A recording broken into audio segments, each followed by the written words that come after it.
ಕರಸೇವಕ ಶ್ರೀಕಾಂತ್ ಪೂಜಾರಿ ಬಂಧನದ ವಿಚಾರವನ್ನು ಬಿಜೆಪಿ ನಾಯಕರು ವಿನಾಕಾರಣ ದೊಡ್ಡದನ್ನಾಗಿ ಮಾಡಿ ಲೋಕಸಭಾ ಚುನಾವಣೆ ಹತ್ತಿರವಾಗಿರುವ ಹಿನ್ನೆಲೆಯಲ್ಲಿ ರಾಜಕೀಯ ಲಾಭ ಪಡೆಯಲು ಪ್ರಯತ್ನಿಸುತ್ತಿದ್ದಾರೆ ಅಂತ ಕಾರ್ಮಿಕ ಸಚಿವ ಸಂತೋಷ್ ಲಾಡ್ ಕಿಡಿಕಾರಿದ್ದಾರೆ.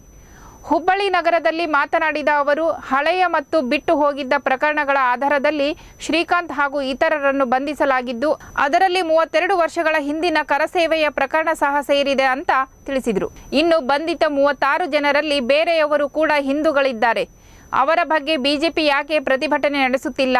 ಅವರ ಪೈಕಿ 10 ಮುಸಲ್ಮಾನರಿದ್ದು ಬಂಧಿಸಿದ್ದು ಒಬ್ಬ ಮುಸ್ಲಿಂ ಸಮುದಾಯದ ಇನ್ಸ್ಪೆಕ್ಟರ್ ಅಂತ ಹೇಳೋದ್ರಲ್ಲಿ ಏನಾದರೂ ಅರ್ಥವಿದೆಯಾ ಅಂತ ಪ್ರಶ್ನಿಸಿದರು. ಚುನಾವಣೆ ಹತ್ತಿರವಾದಾಗ ಬಿಜೆಪಿ ನಾಯಕರು ಇಂಥ ಸಂದರ್ಭಗಳಿಗಾಗಿ ತವಕಿಸಿ ವೋಟುಗಳ ಧ್ರುವೀಕರಣಕ್ಕೆ ಬಳಸಿಕೊಳ್ಳುತ್ತಾರೆ.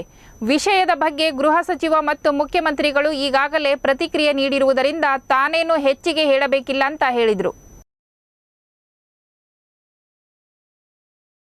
ಬಂಧನ ಕೇಸ್ ಹಿಡ್ಕೊಂಡು ಬಿಜೆಪಿಯವರು ಏನು MP ಎಲೆಕ್ಷನ್ ಅಜೆಂಡಾ ಮಾಡ್ಕೊಂಡಿದ್ದಾರೆ.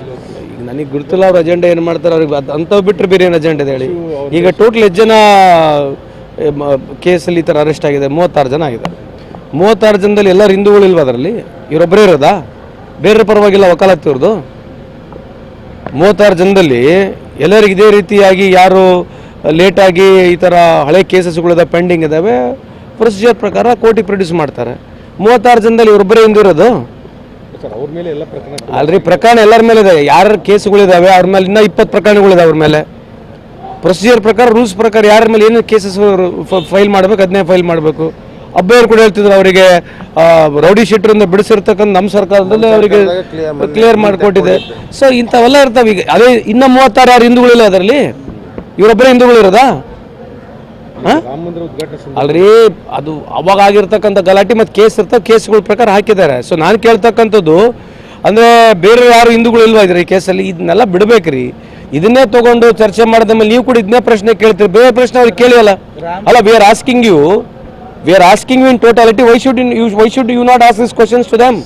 ಈಸ್ ಓನ್ಲಿ ಪೂಜೆ ಅಲ್ರಿ. ಅಲ್ಲ, ಒಂದ್ ನಿಮಿಷ ಅಲ್ರಿ, ಒಂದ್ ನಿಮಿಷ ಕೇಳ್ರಿ. ನಮ್ಮ ಅಲಿಗೇಷನ್ ಅಲ್ಲಿ ಅವ್ರಿಗೆ ಕೇಳಿ.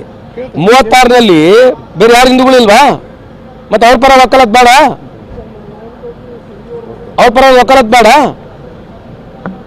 ಮತ್ತೆ ಅವ್ರನ್ನ ಕೇಳ್ಬೇಕಲ್ಲ ನೀವು.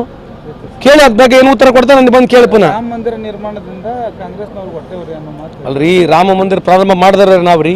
ರಾಜೀವ್ ಗಾಂಧಿ ಅವ್ರು ಪ್ರಾರಂಭ ಮಾಡಿದ್ರು, ಉದ್ಘಾಟನೆ ಮಾಡಿದಾರೆ ಯಾರ್ರಿ? ಸುಮ್ಮನೆ ಎದಕ್ಕೆ ರಾಮ ಮಂದಿರ ಬಗ್ಗೆ ಅವ್ರು ಮಾತನಾಡ್ತಾರೆ? ರಾಮ ಮಂದಿರಕ್ಕೋಸ್ಕರ ಇಟ್ಟಂಗಳಿ ತೊಗೊಂಡೋದ್ರಲ್ಲ, ಎಲ್ಲ ಇಟ್ಟಂಗಳಿ ಕಳೆದ 40 ವರ್ಷದಿಂದ 30 ವರ್ಷ ಇಟ್ಟಂಗಳಿ ತೊಗೊಂಡೋಗಿರೋ ದೇಶ ಕಟ್ಟಲಿಕ್ಕೆ ಎಲ್ಲಿದೆ ಇಟ್ಟಂಗಳಿ? ಎಲ್ಲಿದೆ? ಇಡೀ ದೇಶದ ಎಲ್ಲ ಕಾರ್ಯಕರ್ತರು ರಾಮ ಭಕ್ತರು, ನಾವು ಕೂಡ ರಾಮ ಭಕ್ತರಿದ್ದೀವಿ. ನಾನು ಕೂಡ I am proud to be Hindu. But ನಾವು ಎಲ್ಲರಿಗೆ ಸಮಬಾಳು, ಎಲ್ಲರಿಗೆ ಸಮಪಾಲು ಅಂತಕ್ಕಂಥ ಸಂಸ್ಕೃತಿಯಲ್ಲಿ ನಾವು ಬದುಕ್ತಾ ಇದ್ದೀವಿ. ಅವರು ಕೇವಲ ಅಗ್ಲಾಲ ಹಿಂದೂಗಳ ಬಗ್ಗೆ ಮಾತನಾಡಿದ್ರೆ ಕಳೆದ 10 ವರ್ಷದಿಂದ ಹಿಂದೂಗಳಿಗೆ ಏನು ಅನುಕೂಲ ಆಗಿದೆ? ಹಿಂದೂಗಳ ಬಗ್ಗೆನೇ ಮಾತನಾಡಿದ್ರೆ ನಾನು ಹಿಂದೂ, ನೀವು ಕೂಡ ಹಿಂದೂ ತಾನೇ ಇರೋದು. ಏನು ನಿಮಗೇನು ಅನುಕೂಲ ಆಗಿದೆ? ಬಡವರು ಹಿಂದೂಗಳಿಗೆ ಏನು ಅನುಕೂಲ ಆಗಿದೆ? ಬಿಜೆಪಿಯ ಪಾರ್ಟಿಗೆ, ಬಿಜೆಪಿಯ ಒಂದೇನು ಆ ಪಕ್ಷದವರು ಇದ್ದಾರೆ, ಕೆಲವು ಉದ್ಯಮೆದಾರರಿಗೆ ಅನುಕೂಲ ಆಗೋದು ಬಿಟ್ಟರೆ ಈ ದೇಶದಲ್ಲಿ ಯಾವ ಹಿಂದೂಗಳ ಅನುಕೂಲ ಆಗಿದೆ ಹೇಳ್ರಿ? ಇವತ್ತು ಹಿಂದೂ ರಾಷ್ಟ್ರ ಹೌದಲ್ಲಿ ಹೇಳ್ತಕ್ಕಂಥ ಹಿಂದೂ ರಾಷ್ಟ್ರ ಮಾಡ್ತೀವಿ ಅಂತ ಹೇಳ್ತಾರಲ್ಲ, ಯಾವ ಹಿಂದೂಗಳಿಗೆ ಅನುಕೂಲ ಆಗಿದೆ ಹೇಳ್ರಿ? ನೀವು ಹೇಳ್ಬೇಕು, ನೀವು ಕೇಳ್ರಿ, ನಮ್ಮನ್ನು ಕೇಳಿದ್ರೆ ನಾವೇನ